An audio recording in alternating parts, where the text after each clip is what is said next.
इयत्ता 9वीच्या lodge of motion या धड्यातील lecture क्रमांक 2मध्ये सर्वांचं स्वागत आहे. बघा, आपण गेल्या लेक्चरमध्ये डिस्टन्स आणि डिस्प्लेसमेंट या दोन कन्सेप्ट त्याच्या डेफिनेशन्स आपण अभ्यासलेल्या आहेत. बघा, मग आपण डिस्टन्समध्ये नेमकं काय बघितलं होतं की द ॲक्च्युअल पाथ, बरोबर आहे का? बघा मी सांगतोय ते define. The actual path covered by a body is called distance. बरोबर आहे, म्हणजे जो ॲक्च्युअल पाथ एखादी बॉडी एखादी ऑब्जेक्ट कवर करते त्याला आपण काय म्हणतो? डिस्टन्स असं म्हणतो. त्यानंतर डिस्प्लेसमेंटची डिफाईन काय बघितली होती आपण? तर त्याच्यामध्ये बघितलं होतं की the shortest distance between the initial and final points of the motion, म्हणजे जी मोशन आहे त्याच्यामधला इनिशियल आणि फायनल पॉईंट या दोघांमधलं जे शॉर्टेस्ट डिस्टन्स आहे दॅट इज द डिस्प्लेसमेंट. मग आता आज या ठिकाणी आपल्याला काय बघायचं आहे की डिस्टन्स आणि डिस्प्लेसमेंट या दोघांमधला आपल्याला फरक अभ्यासायचा आहे. एक गोष्ट तर आपल्या लक्षात या ठिकाणी ही आलेली आहे की डिस्टन्स आणि डिस्प्लेसमेंट ही दोन्ही पण अंतर आहेत. बरोबर आहे. आता मराठीमध्ये जर तुम्ही बघितलं तर डिस्टन्सला मराठीमध्ये नाव असतं अंतर. मराठीमधील नाव काय असतं? अंतर. आणि जर डिस्प्लेसमेंटला जर तुम्ही बघितलं तर मराठीमध्ये आणि डिस्प्लेसमेंटसाठी मराठीत शब्द आहे विस्थापन.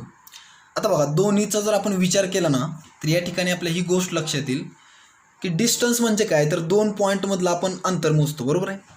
पण डिस्प्लेसमेंट काय असतं, तर आपल्याला त्या 2 पॉईंटमधलंच अंतर मोजायचं आहे, पण ते शॉर्टेस्ट डिस्टन्स. उदाहरणार्थ मी तुम्हाला सांगतो, इथे एक्सप्लेन करतो, नीट बघा. बघा, परत एकदा इथं काय करतोय, हा एक पॉईंट आहे आणि हा एक पॉईंट आहे. ओके, मला सांगा आता इथून या दोघांमधलं अंतर आपण या पद्धतीनं मोजतो. बरोबर आहे. पण ती वस्तू नंतर काय झालेली आहे, ती वस्तू या ठिकाणी आलेली आहे. ओके, कळालं? म्हणजे 3 पॉईंट आहेत, ए बी आणि सी. 3 पॉईंट आहेत असं समजून घ्या. आता बघा, ए पासून बी पर्यंत आणि बी पासून सी पर्यंत हे सगळं आपल्याला मोजावं लागेल. बरोबर आहे, इथपर्यंत. मग हे जे आपण मोजतो ते डिस्टन्स असतं. पण आता इथं डिस्प्लेसमेंट किती आहे, तर डिस्प्लेसमेंट फक्त ए पासून सी पर्यंत एवढंच आहे, म्हणजे इथून इथपर्यंत फक्त हे जे अंतर आहे बघा, हे कमीत कमी भरतं. बरोबर आहे, डिस्टन्सपेक्षा कमी भरतं. That is the displacement. आता डिस्टन्स आणि डिस्प्लेसमेंट आपल्याला मोजावं लागेल आणि हे मोजण्यासाठी आपल्याकडं 2 पद्धतीची युनिट्स असतात. एक SI युनिट्स आणि दुसरं असतं ते म्हणजे एक म्हणजे CGS युनिट्स. ओके, SI आणि CGS. SI म्हणजे काय असतं, तर सिस्टीम ऑफ इंटरनॅशनल. काय नाव आहे याचं? System of international. आता सध्या म्हणजे पूर्ण जगामध्ये ही SI सिस्टीम जास्त करून यूज करतात. CGS काय असतं, तर सेंटीमीटर, ग्राम आणि सेकंद. लक्षात येते, त्या तिघांचं मिळून एक केलं आहे CGS सिस्टीम. मग आता या ठिकाणी गोष्ट ध्यानात घ्या, SI मध्ये डिस्टन्स हे मीटरमध्ये मोजलं जातं. कशामध्ये मोजलं जातं? मीटर. आणि मीटरसाठी लेटर यूज केलं जातं स्मॉल यम. ध्यानात घ्या, काय यूज केलं आहे? स्मॉल यम, कॅपिटल यम नाही, स्मॉल यम. CGSमध्ये सेंटीमीटर आणि तेच डिनोट कसं करतो आपण? CM, स्मॉल सी आणि स्मॉल यम. सेम डिस्प्लेसमेंटच्या बाबतीत असंच. SI युनिट हे काय असणार आहे? मीटर हेच असणार. आणि CGS युनिट काय असणार आहे? सेंटीमीटर हेच असणार आहे. आता या ठिकाणी आपल्याला डिस्टन्स आणि डिस्प्लेसमेंट या दोघांमधला डिफरन्स बघायचा. ओके, डिफरन्समध्ये पहिल्या पॉईंटमध्ये आपण डिस्टन्सची डिफाईन या ठिकाणी लिहू शकतो. The actual path covered by body is called distance. आणि इकडं डिस्प्लेसमेंटमध्ये आपण पहिला पॉईंट लिहू शकतो त्याची डिफाईन. काय डिस्प्लेसमेंटची डिफाईन? तर the shortest distance between the 2 points is called displacement. Okay, आता सेकंड पॉईंटमध्ये बघा आपल्याला काय लिहिता येईल. सेकंड पॉईंटमध्ये बघा, सेकंड पॉईंट एक गोष्ट महत्त्वाची, डिफरन्स बिटवीन आपल्या लक्षात येते का काय असतं, तर इकडं जो सेकंड पॉईंट असतो डिफरन्समध्ये त्याचा अपोजिट पॉईंट आपल्याला इकडं सेकंडमध्येच लिहायचा असतो. पहिला जो पॉईंट इकडं आहे त्याच्या अपोजिटचा पॉईंट कुठं लिहायचा असतो? आपल्याला इकडं या घरामध्ये या कॉलममध्ये पहिल्याच ठिकाणी लिहायचा असतो. ओके, लक्षात येतं हे? डिफरन्स बिटवीन म्हणजे फरक स्पष्ट करा. आता दुसरा जो पॉईंट आहे त्याच्यामध्ये आपल्याला काय लिहिता येईल बघा, तर डिस्टन्स हे कधी 0 असू शकत नाही. बरोबर आहे, म्हणजे मी या ठिकाणी लिहितो बघा, it can not be zero. It can not be zero म्हणजे हे कधी झिरो असू शकत नाही. मात्र डिस्प्लेसमेंट हे झिरो असू शकतं, कारण जर वस्तू डिस्प्लेसमेंट मात्र झिरो असू शकतं. आपण बघितलं की जर एखादी वस्तू परत फिरून त्याच जागी आली, मूळ ठिकाणी आली, तर त्या ठिकाणी जे डिस्प्लेसमेंट होतं ते डिस्प्लेसमेंट किती असतं? झिरो एवढं असतं. लक्षात येते? हा फरक आहे डिस्टन्स आणि डिस्प्लेसमेंटमधला.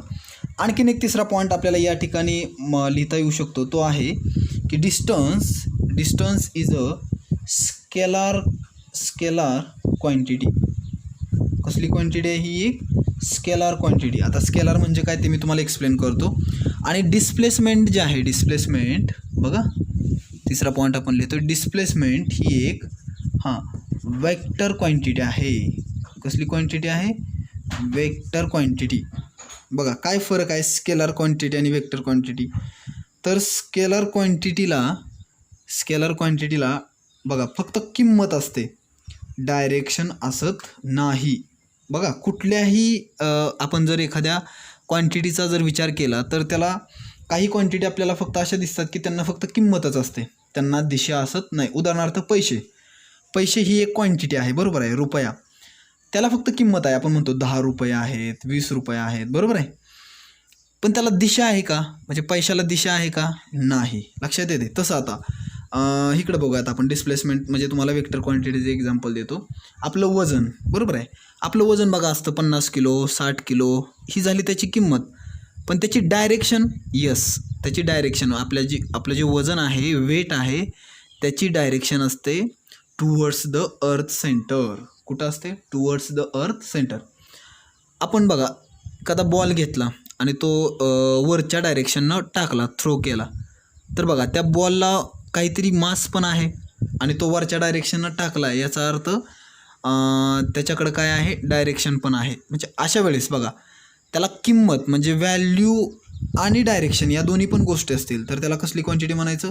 Vector quantity. आणि जर डायरेक्शन नसेल, फक्त त्याला व्हॅल्यू असेल, तर त्याला कसली क्वांटिटी म्हणायचं? Scalar quantity. लक्षात येतंय? अवघड नाही. तर हे 3 पॉईंट तुम्हाला डिस्टन्स आणि डिस्प्लेसमेंट या दोघांच्या डिफरन्स बिटवीनमध्ये काय करायचे आहेत? लिहायचे आहेत. लक्षात येतंय? फार सोपं आहे, अवघड नाही. ओके, मग आजचा अभ्यास काय तुम्हाला? तर डिस्टन्स आणि डिस्प्लेसमेंट बघा, पहिला पॉईंट मोकळा ठेवला, तिथं दोघांच्याही डिफाईन्स लिहायच्या, दोघांच्याही व्याख्या त्या ठिकाणी लिहिल्या की हा एक चार्ट आपला पूर्ण होतोय. मग तुम्हाला आजचा अभ्यास एवढाच आहे की या दोघांमधला फरक तुम्हाला काय करायचं? या ठिकाणी व्यवस्थित लिहायचा आहे. ओके, ठीक आहे, धन्यवाद. थांबूया.